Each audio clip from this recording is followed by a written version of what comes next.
Hello guys, I'm back. Charot. Ayan, so yes, tama. Hindi kayo nagkakamali dyan guys. Nasa Tagaytay tayo ngayon. That's the Taal Volcano over there. Ayan. So yan, papakita ko naman sa inyo yung naging nabook kong Airbnb room. So eto na siya. Tara! Ayan, so hello sa inyong dalawa, Teacher Sher, Teacher M. Thank you sa inyong dalawa sa pagsama sa akin. So ayan, eto na nga. Pagpasok ko is the sink and then ayan may mga gamit sila. And then pwede kayo mag-request ng stove kung magluluto kayo. So kung magsi-staycation ka, meron silang ref and then meron din silang free water. Yan, meron silang upuan.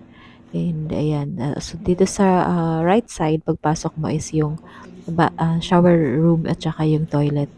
And then ayan, so dito kayo kakain. What I like about this room is talagang ang ganda niya ng yung mga the signs and then ang sarap sa mata lang.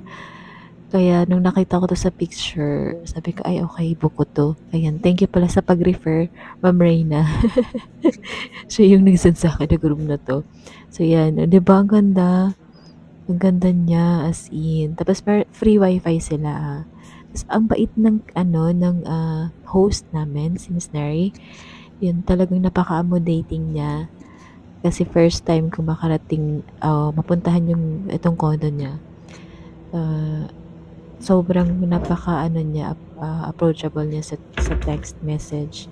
Ayan, so ito pala yung storage nila, yung cabinet, pag may dala kayong gamit, pwede ilagay doon, and then mayroong mga laruan na pwedeng paglaruan pag boring kayo.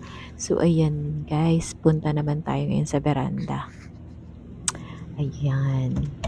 Meron tong aircon pala, syempre. So, ayan. So, dito, meron yung table and chairs. So, careful lang kasi nasa 23rd floor tayo. So, ayan. Kung takot ka sa heights, huwag ka nang sumilip dito, okay? Pero sa mga hindi naman, you are free to see this beautiful view. O, diba? Ganda lang. Sobrang lapit nito sa mga establishment and sa Sephora Mall. Ayun.